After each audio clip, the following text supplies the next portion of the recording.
If you're like me and missed the good old days of systems-led, go-anywhere, do-anything immersive sims, then Gloomwood is just about the best throwback title you can play. It's a must for fans of old-school PC titles, and might just introduce a whole new generation to this style of game.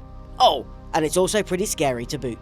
Gloomwood comes to us from New Blood Interactive, the same publishers as the almighty Dusk, Ultra Kill, and Fallen Aces, which you may have also already seen on this channel.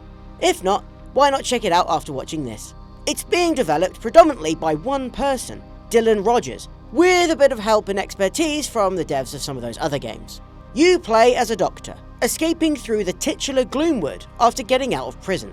The setting takes clear inspiration from the steampunk works of H.G. Wells and Jules Verne, combining it with the horror of H.P. Lovecraft and other Gothic writers of the early 1900s. Decrepit hamlets, imposing industrial infrastructure, and dark, dank cave systems are the name of the game here, often with a unique or unusual twist, hinting at something bigger and more sinister. The narrative is fairly loose and open-ended. Certainly from the outset, very little is communicated to you directly, and only as the game evolves do you begin to understand your true purpose in Gloomwood. There are notes to be found throughout your journey, giving you hints and bits of information pertaining to your current surroundings. There's also some nice environmental storytelling, giving you a glimpse as to the atrocities taking place in the town.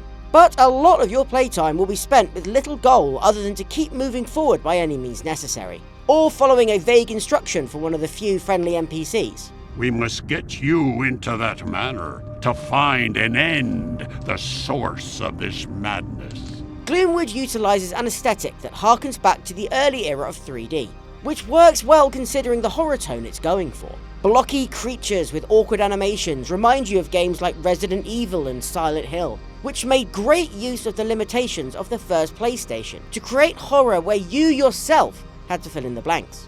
That works to great effect here too, as the robed hunters and snarling animals offer a glimpse at something otherworldly, without showing you directly the full extent of the nightmares within. Sound design is similarly effective. The game is chock full of atmospheric effects, from the whirring and grinding of machinery, to the creaking of floorboards and the thudding of something more sinister beneath. The sound effects are excellently designed and implemented. Same too for the music, which is mostly a mix of ambient drones with occasional moments of intensity during the game's more hectic sequences. It all combines to create something that both looks and feels oppressive, almost disconcerting at times, and genuinely scary.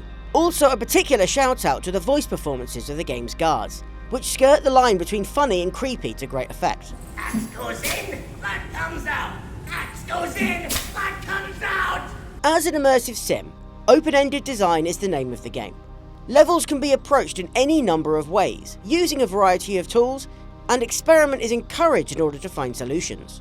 Yes, you can use guns, and it is possible to blast your way through enemies and sprint to the end of the area. However, ammo is a scarce resource, and it doesn't take a lot of hits to kill you, so stealth is something you're very much encouraged to use where possible. The game does give you plenty of tools to do that though.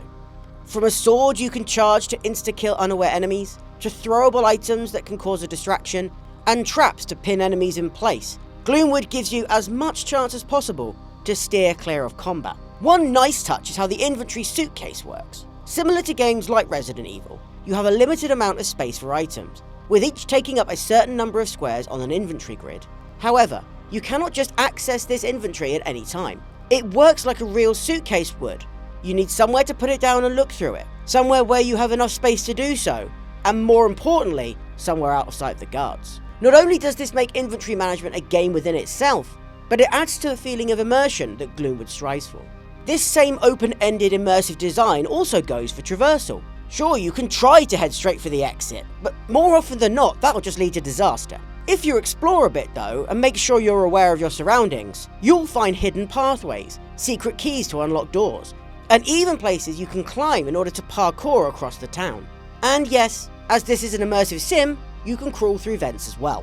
But be careful where you tread, because Gloomwood uses a checkpoint save system that will punish you for making too many wrong steps. You can save your progress at any time on one of these phonographs that are spread across the map, which also play a little tune when you're nearby to help you find them.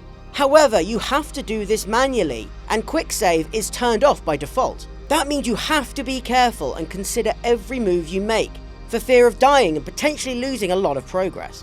Though, if that does sound too harsh, there is an option to turn quick save on, alleviating that pressure just ever so slightly. Because Gloomwood is still in early access at the time of recording, expect there to be a few bugs here and there, and features that may still be in development. There are currently 3 main regions to explore, with more in the works, and the developer continues to release new updates regularly, adding new features and fixes.